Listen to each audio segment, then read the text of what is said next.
Bonjour à tous, donc voilà, je vous ai fait ma vidéo sur le mal en bas du dos. Donc je voulais préciser dès le début de cette vidéo que cette vidéo ne remplace pas un avis médical, ne remplace pas une visite chez le médecin, chez le kiné ou un autre professionnel de santé. C'est très important pour moi de le préciser. J'ai des douleurs en bas du dos depuis des années. Que ce soit en pratiquant la boxe, la musculation, le crossfit et maintenant l'haltérophilie, c'est des douleurs qui reviennent fréquemment, qui reviennent d'ailleurs le plus souvent quand j'arrête de faire ma petite routine d'étirement que je vais vous montrer après. Mais c'est des douleurs aussi que je vois chez absolument tout le monde, donc toute discipline confondue et aussi chez les sédentaires, voire même plus chez les sédentaires. Donc j'ai décidé de rassembler tous les exercices qui ont le plus marché sur moi, qui fonctionnent à chaque fois que j'ai mal, que je recommence cette routine, les douleurs elles s'apaisent et elles disparaissent complètement. Je vais donner des consignes tout au long de la vidéo, je vous accompagne pas tout du long, c'est-à-dire que à chaque fois je monte 2-3 fois le mouvement, mais vous pouvez le faire bien 10 fois, les étirements 1 à 2 minutes, donc forcément moi j'ai pas mis 2 minutes d'étirement sinon la vidéo va être à rallonge. Mais voilà, pensez à le faire. Ensuite, ça va être très personnel, c'est-à-dire qu'il y a des étirements qui vont mieux marcher sur vous, vous allez mieux ressentir, et d'autres sur d'autres. Donc ça, c'est à vous après de personnaliser votre routine. En tout cas, je vous conseille quand même de bien écouter les consignes parce que en fonction d'un mauvais placement, l'étirement il va être soit très efficace, soit très inefficace. Donc c'est quand même dommage de faire 10 à 20 minutes d'étirement pour qu'au final, il n'y ait pas le résultat escompté. Concernant le premier exercice, donc je vais pas dire que c'est de la magie, mais quand même, des fois on se rend pas compte que c'est les choses les plus simples qui fonctionnent. Donc vraiment de vous étirer et de faire de la mobilité tous les jours, mais ça va vous enlever tellement de douleur, vous n'imaginez pas. Donc vraiment faites-le, instaurez cette routine, faites-le au moins pendant 20-30 jours et après vous allez voir que ça va devenir vraiment un automatisme pour vous. Donc concernant le premier exercice, je l'ai découvert il n'y a pas longtemps grâce à une amie qui a une hernie discale en fait. Et le chirurgien avait prévu donc de lui mettre un liquide entre les disques pour qu'elle ait moins mal.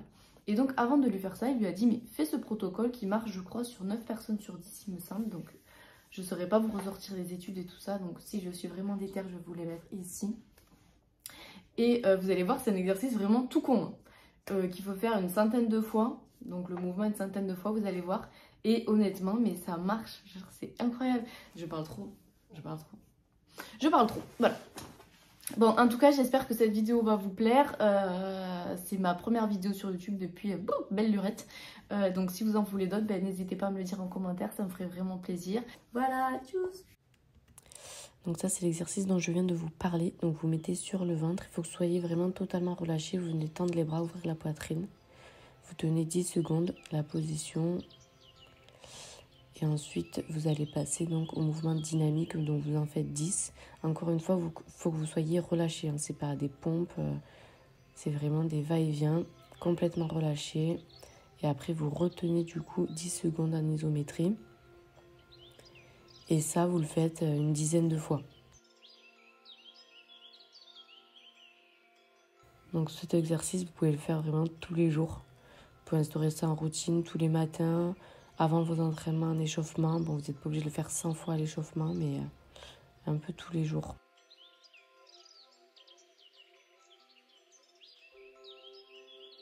Maintenant, on passe à la prière. Vous allez vraiment étirer le bas du dos. Vous mettez la poitrine au niveau des genoux, la tête rentrée entre les épaules et couplée avec le sphinx. Donc là, vous vous ouvrez bien grand la poitrine et vous pouvez enchaîner les deux mouvements une dizaine de fois pareil.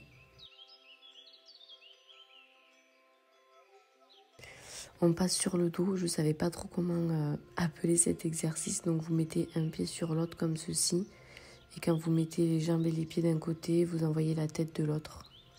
Pareil une dizaine de fois. Voilà, pour que vous compreniez mieux, vous pouvez changer les pieds et refaire une dizaine de fois. Ensuite, même principe, mais avec la jambe tendue, vous la ramenez, vous passez à l'autre jambe. Quand vous l'amenez d'un côté, vous amenez la tête de l'autre. Ayez une respiration assez profonde pendant ces étirements, soufflez sur le moment de l'étirement et inspirez quand vous revenez en position de départ. Maintenant, on va faire des rotations, donc vous mettez les jambes à 90 degrés et vous venez les amener d'un côté et de l'autre. Pensez à bien contracter les abdos.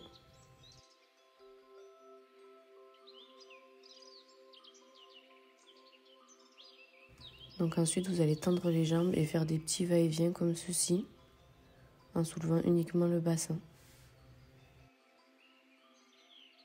Les aléas du tournage. Donc Lokov, c'est un haltérophile russe. Donc vous allez amener les jambes tendues comme ça vers l'arrière et vous faites des rotations. Vous pouvez vous aider des mains pour faire les rotations. Ensuite, on passe aux étirements. Donc là, ça va être pour étirer les fessiers. À savoir que des fois, on a mal au dos parce que les fessiers sont trop tendus, le psoas, les fléchisseurs, les quadris sont trop tendus. Donc il faut venir étirer tous ces muscles. Là, on passe aux étirements du psoas. Donc ne vous mettez pas cambré comme ceci. Vous venez vraiment rétroverser le bassin. Voyez, vous rétroversez le bassin pour venir vraiment étirer les fléchisseurs et le psoas sans être cambré. Ensuite, on vient chercher la jambe arrière. Donc, soit vous attrapez votre pied, soit vous le posez sur un banc. Et toujours la même consigne. Donc, vous tenez bien droit et vous rétroversez le bassin surtout. Donc, vous le rentrez. Vous ne le cambrez pas, vous faites le contraire.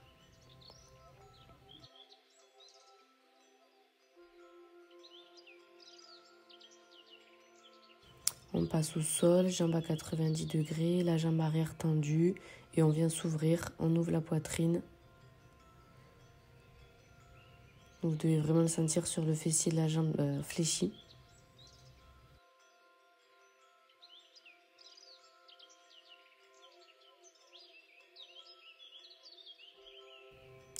Donc là, vous allez amener la jambe avant loin devant et le bras opposé loin devant aussi. Vous allez pousser sur la jambe avant avec l'autre bras et bien ouvrir la poitrine. Vous vous grandissez. Voilà, pour que vous compreniez un peu mieux, vous vous grandissez et vous poussez vraiment vers l'extérieur. On passe aux adducteurs, donc pieds joints. Et en fait, au lieu de rester droit, là, on va venir s'enrouler. Avec vos coudes, vous pouvez pousser sur vos genoux pour accentuer l'étirement. Ce que vous pouvez faire aussi, c'est du contracter-relâcher. Donc pour contracter, vous allez essayer de rapprocher vos genoux et les coudes, eux, ils vont résister, ils vont empêcher de faire ça. Vous tenez 5-10 secondes. Et après, vous relâchez complètement, vous appuyez avec les coudes, vous laissez les jambes partir le plus bas possible, le plus proche possible du sol. Et enfin, pour finir, les quadris. Donc, vous pouvez étirer très simplement debout, hein, ou sinon dans cette position. Moi, j'aime bien, ça me force vraiment et ça vient les étirer un maximum. Donc, je le fais par transition. D'abord avec les mains derrière, ensuite sur les coudes et ensuite, j'essaye de me mettre sur le dos. Pensez à bien respirer tout au long de vos étirements. Et voilà, c'est une fin de vidéo pour moi, donc j'espère que ça vous a plu. D'ailleurs, n'hésitez pas à me dire en commentaire ce qui vous a plu et moins plu, comme ça je saurai pour la prochaine fois s'il y a des choses à faire différemment. Dites-moi aussi s'il y a d'autres sujets que vous avez envie que j'aborde. Et si vous voulez voir plus de vidéos de moi, abonnez-vous à ma chaîne YouTube, ça fait plaisir. Et vous pouvez aussi me suivre sur Instagram.